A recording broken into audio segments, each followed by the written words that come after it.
जय हिंद दोस्तों, आप सभी का ओमान एकेडमी में स्वागत है। आज हमने स्टैटिक जीके का एक बहुत ही इंटरेस्टिंग टॉपिक लिया है, भारत के शास्त्रीय नृत्य, क्लासिकल डांस ऑफ इंडिया। ये जितना इंटरेस्टिंग है उतना ही इम्पोर्टेंट भी है, क्योंकि इस टॉपिक से सभी एग्जाम में प्रश्न आते हैं। इसे हम डिटेल में समझेंगे, इसलिए वीडियो को लास्ट तक जरूर देखें।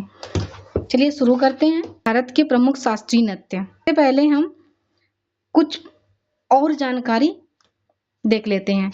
जैसे नृत्य क्या है? लयबद्ध तरीके से संगीत के साथ अकेले या एक से अधिक सहयोगियों के साथ थिरकन को नृत्य कहते हैं। दूसरा पॉइंट देखते हैं। प्राचीन ग्रंथों में मान्यताओं के अनुसार नटराज शिव को नृत्य का देवता माना गया है। नृत्य का देवता किसे माना गया है? नटराज शिव को। और ऐसा भी माना जाता है कि इन्होंने 108 प्रकार के नृत्यों का आविष्कार किया है। ठीक है, दो जानकारी आपको मिली। नटराज शिव को नृत्य का देवता माना गया है और इन्होंने 108 प्रकार के नृत्यों का आविष्कार किया है। प्राचीन काल में नृत्य की दो शैलियां थीं। एक तो तांडव जो शिव से संबंधित थी और दूसरी लास्य जो पार्वती से संबंधित थी।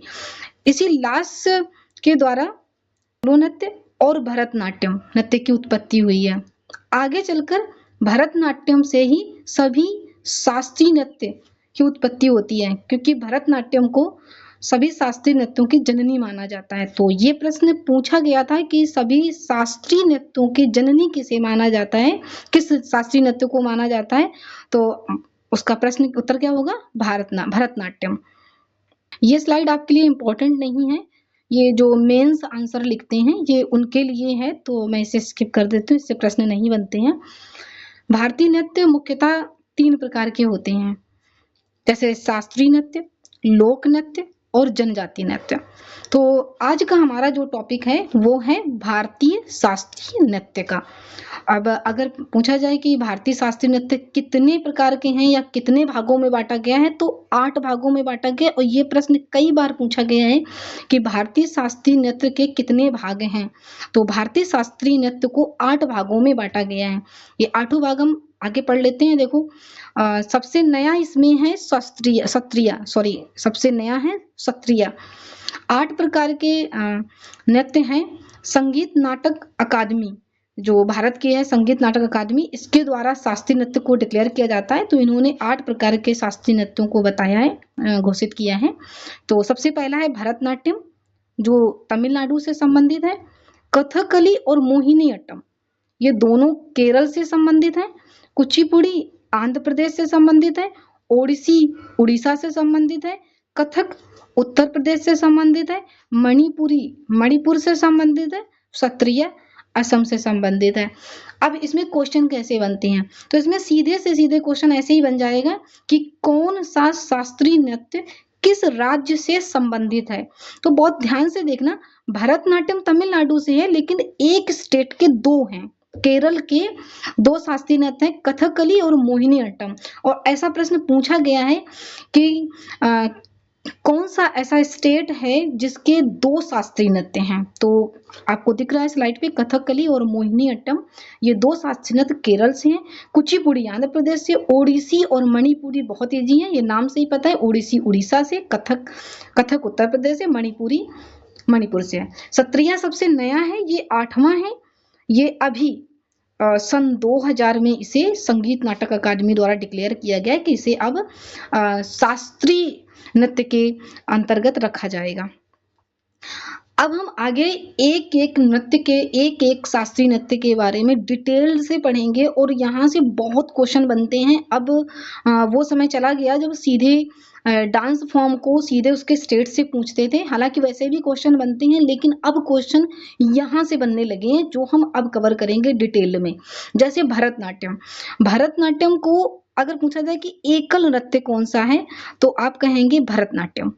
लेकिन अब भरतनाट्यम भी ग्रुप में भी होने लगा है, समूह में भी होता है, और ये केवल महिलाओं द्वारा किया जाता था प्रारंभ में, परंतु अब इसे पुरुष भी करते हैं। तो कभी कभी क्वेश्चन ऐसे भी पूछा गया है कि एकल नृत्य कौन सा है, तो आप बोलेंगे भरतनाट्यम। और केवल महिलाओं द्वारा कौन सा नृत्य किया जाता है, तो भरतनाट्यम किया जाता है। और एक क्वेश्चन और भरतनाट्यम से बनता है जिसमें पूछा गया था कि सबसे पुराना शास्त्रीय नृत्य कौन सा है। तो सबसे पुराना शास्त्रीय नृत्य है भरतनाट्यम और इसी को बाकी सभी शास्त्रीय नृत्यों की जननी समझा जाता है। भरतनाट्यम तमिलनाडु से संबंधित है, ये मैं आपको आगे ही बता चुकी हूँ, और लेकिन तमिलनाडु के तंजौर जिले से इसकी उत्पत्ति हुई है। भरतनाट्यम की जो शिक्षा है, ऐसा माना जाता है कि भगवान ब्रह्मा ने सबसे पहले भरत को दी थी। ये वही भरत हैं जिन्हें हम भरत मुनि के नाम से जानते हैं। इनका एक बहुत ही प्रसिद्ध शास्त्र है, ग्रंथ है, नाट्य शास्त्र। और कई बार ये ऐसे ही प्रश्न पूछा गया है कि नाट्य शास्त्र किसकी रचना है। तो ये नाट्य शास्त्र किसकी रचना है? भरत मुनि की। ठीक है, ये एक संस्कृत ग्रंथ है और भरत मुनि से संबंधित है, और ये सीधे सीधे ऐसे ही प्रश्न पूछा गया है।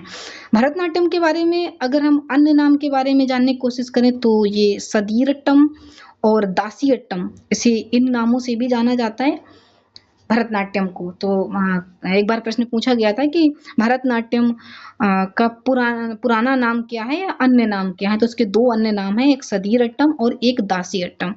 अच्छा, एक प्रश्न नाट्य शास्त्र से और पूछा जाता है कि चार वेद तो आप सभी लोग जानते होंगे, ऋग्वेद, यजुर्वेद, सामवेद, अथर्ववेद, लेकिन क्या आप लोग जानते हैं कि नाट्य शास्त्र को पंचम वेद कहा जाता है?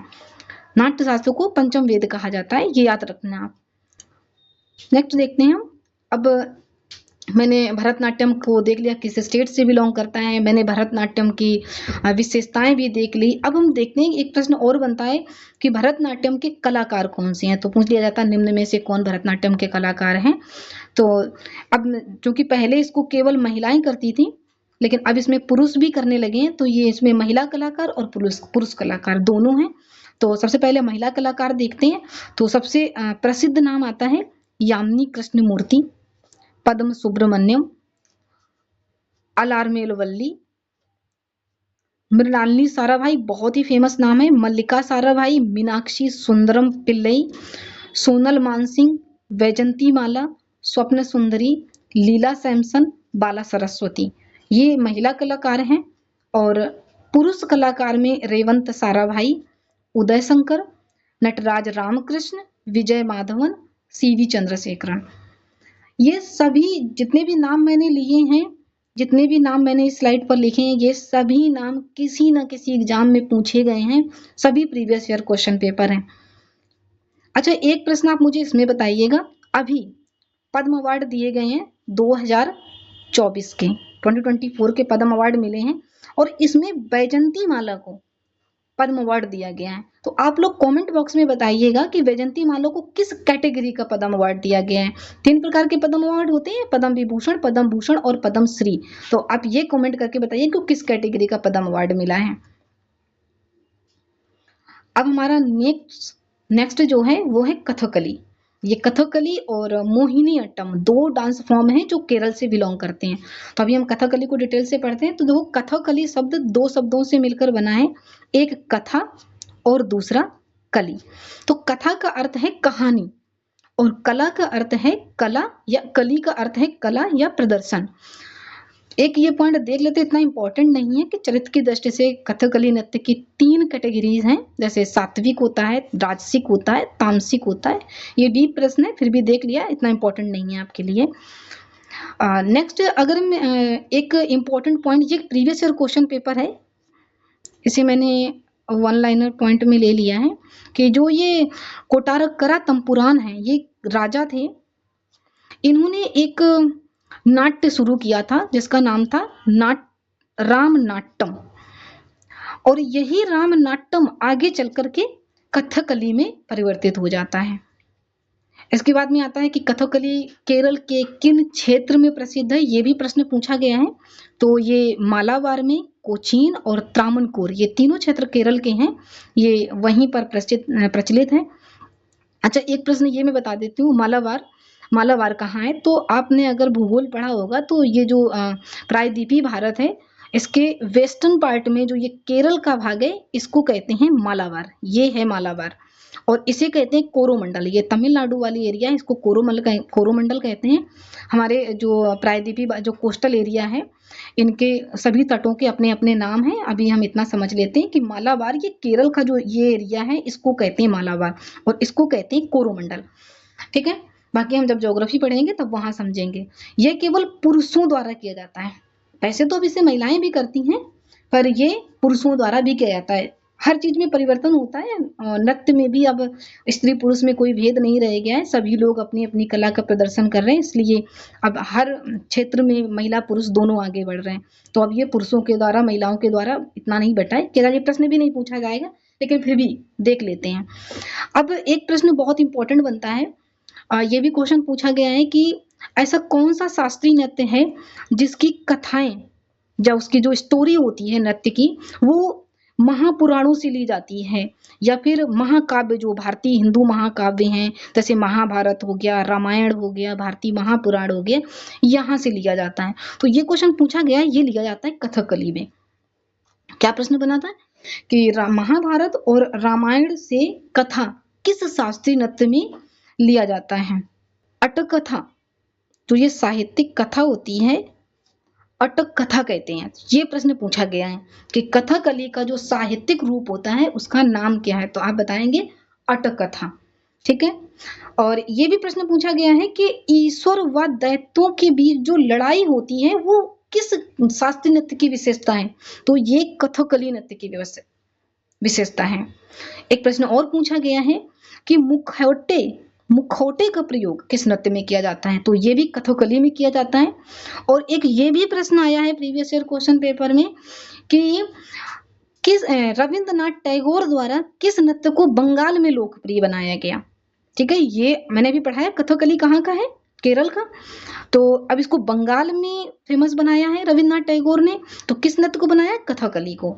ये 2 बार प्रश्न आया है। एक बार बंगाल में कौन से नृत्य को लोकप्रिय बनाया, मतलब इनका रविंद्रनाथ टैगोर में कुछ ऑप्शन देकर पूछा गया था। एक बार रविंद्रनाथ टैगोर ने किस नृत्य को बनाया, इस तरह से प्रश्न पूछा गया है। कैसे भी आ जाएगा, आप लोग इसे अटेम्प्ट कर लेंगे। अब कथकली के हम कलाकार देख लेते हैं। तो इसमें जितने भी कलाकार हैं ये सारे कलाकार पूछे गए हैं। आप 1-2 बार जब इसे पढ़ेंगे तो ये याद हो जाएंगे। कलामंडलम गोपी, कोटाक्कल शिवरमन, इनको के शिवरमन बोलते हैं, इन्हें के गोपी बोलते हैं। ये हैं KR नैयर, यानी कि कलामंडलम रमन कुट्टी नैयर। कलामंडलम केशवन, इनको के केशवन बोलते हैं। के नंबूदरी, इनका नाम है कलामंडलम केशवन नंबूदरी।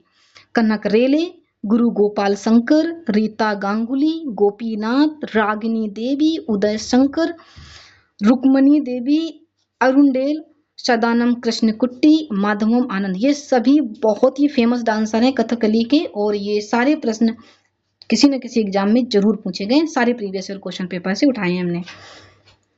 अब नेक्स्ट हम समझ लेते हैं मोहिनी अट्टम को। ये बताया कथकली पढ़ रहे थे, वो केरल का था। केरल का एक और शास्त्रीय नृत्य है मोहिनी अट्टम।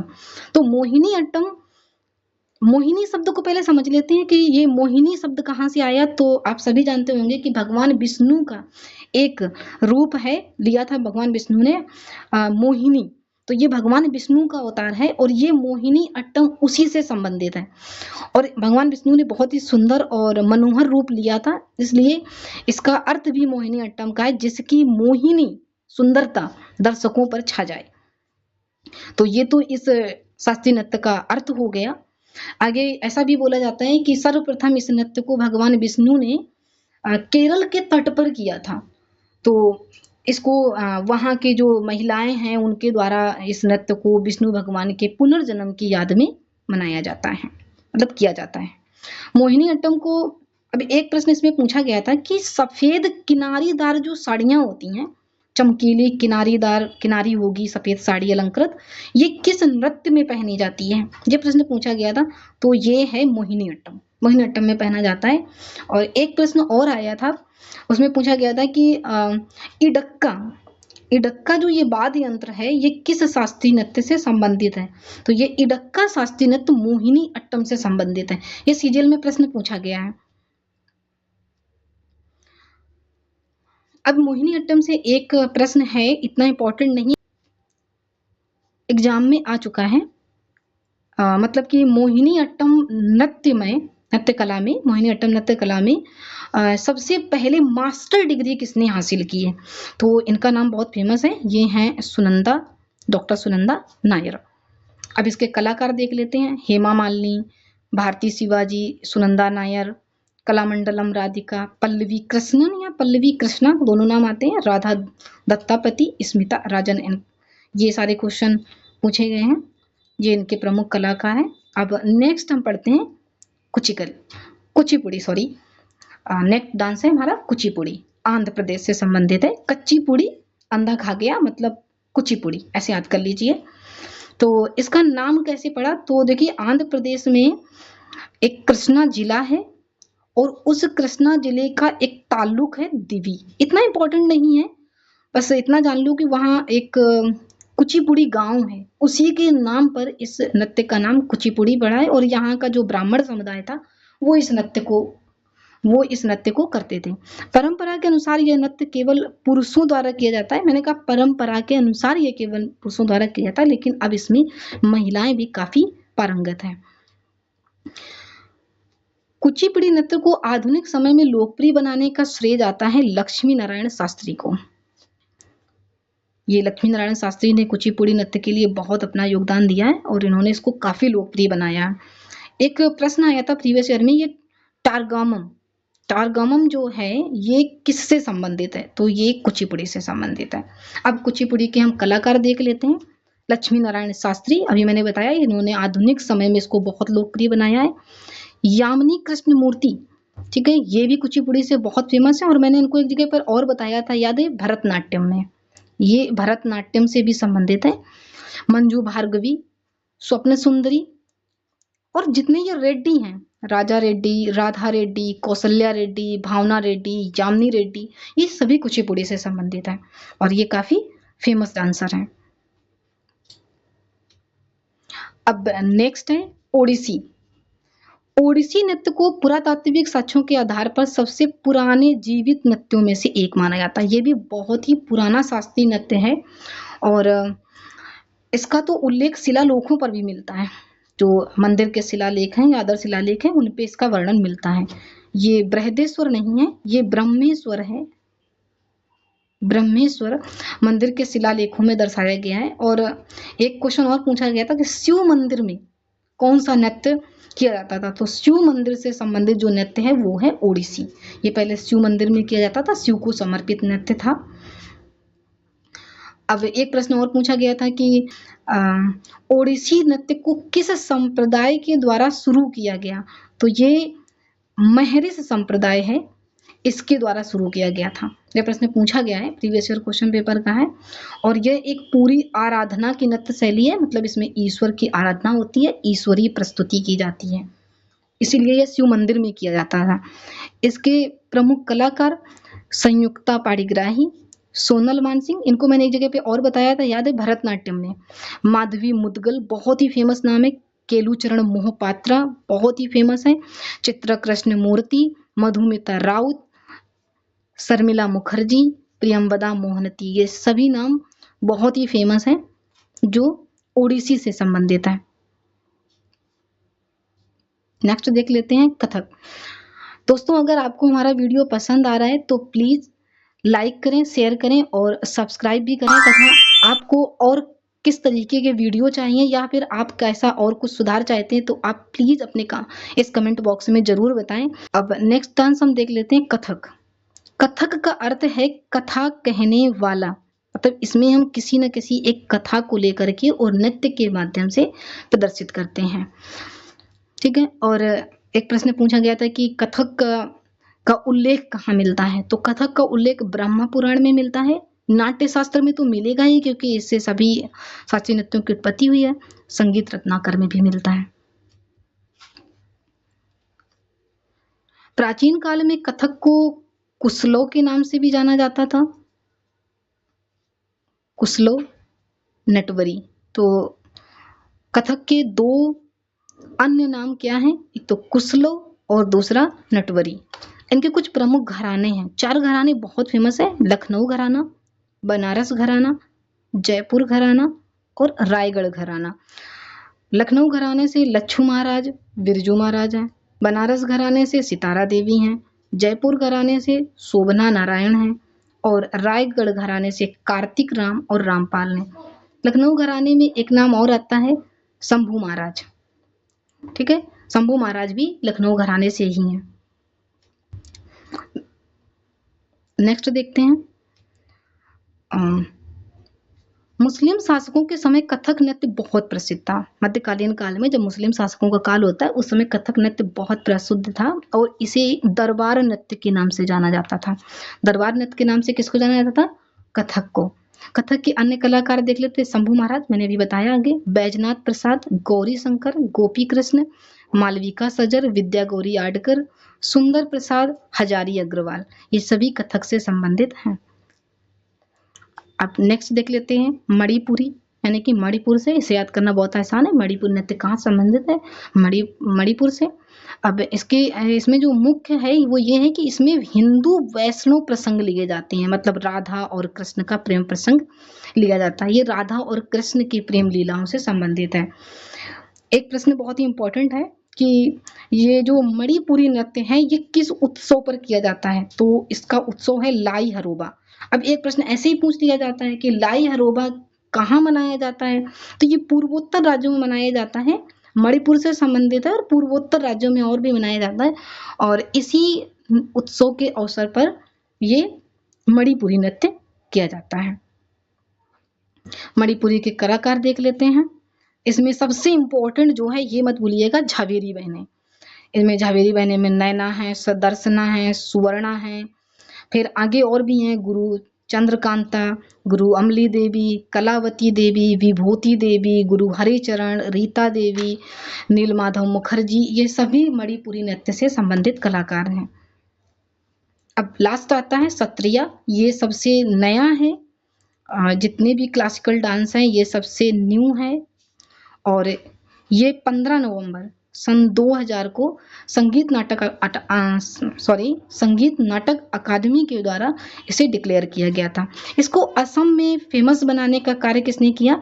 श्रीमंत शंकरदेव। ये वैष्णव धर्म के एक महान संत हैं श्रीमंत शंकरदेव, और इन्होंने ही इस नृत्य को असम में काफी फेमस बनाया। ठीक है, समझ में आ रहा है? एक प्रश्न और बनता है सत्रिया से कि नाटक और नृत्य का मिश्रण किस नृत्य को कहा जाता है? नाटक और नृत्य का मिश्रण कहा जाता है सत्रिया नृत्य को। इसके प्रमुख कलाकार देख लेते हैं, रामकृष्णन, कृष्णांशी, सुनील कोठारी, जतिन गोस्वामी, रेखा तालुकदार, उपासना महंत, रूपरानी दास बोरा। तो ये सारे कलाकार हैं सत्रिया से। तो दोस्तों अभी इस वीडियो में मैंने शास्त्रीय नृत्य कवर किए हैं, क्लासिकल डांस कवर किए हैं। इसका एक पार्ट और होता है लोक नृत्य, उनको लोक नृत्य को इंग्लिश में बोलते हैं फोक डांस, तो अभी उसको भी कवर करना है। लोक डांस कवर किए हैं मैंने। शास्त्रीय नृत्य में आपको बताया कितने हैं? 8 नृत्य हैं। तो देखिए, भरतनाट्यम मैंने कवर कर लिया है, कथक भी कवर किया है, कथकली भी कवर किया है, कुचिपुड़ी भी पढ़ा दिया, मोहिनी अट्टम भी पढ़ा दिया, मणिपुरी, मोहिनी अट्टम, ओडिसी, और ये है सत्रिया। तो मैंने 8 डांस फॉर्म होते हैं और 8 ही हैं भारत में, और मैंने 8 कवर कर लिए, और इनकी क्या क्या विशेषताएं हैं और कौन कौन से प्रश्न प्रीवियस ईयर क्वेश्चन पेपर में पूछे गए हैं, मैंने उन्हें भी कवर कर लिया। तो आप देख सकते हैं अगर आपने ये पूरा वीडियो देखा है तो आपका कोई भी क्वेश्चन यहाँ से नहीं छूटेगा। दोस्तों ऐसी ही इम्पोर्टेंट वीडियो अगर आप पाना चाहते हैं तो मेरे चैनल को लाइक करें, सब्सक्राइब करें, और मोस्ट इम्पोर्टेंट कि आप मेरा वीडियो आपको कैसा लगा कमेंट बॉक्स में जरूर बताएं। Thank you for watching.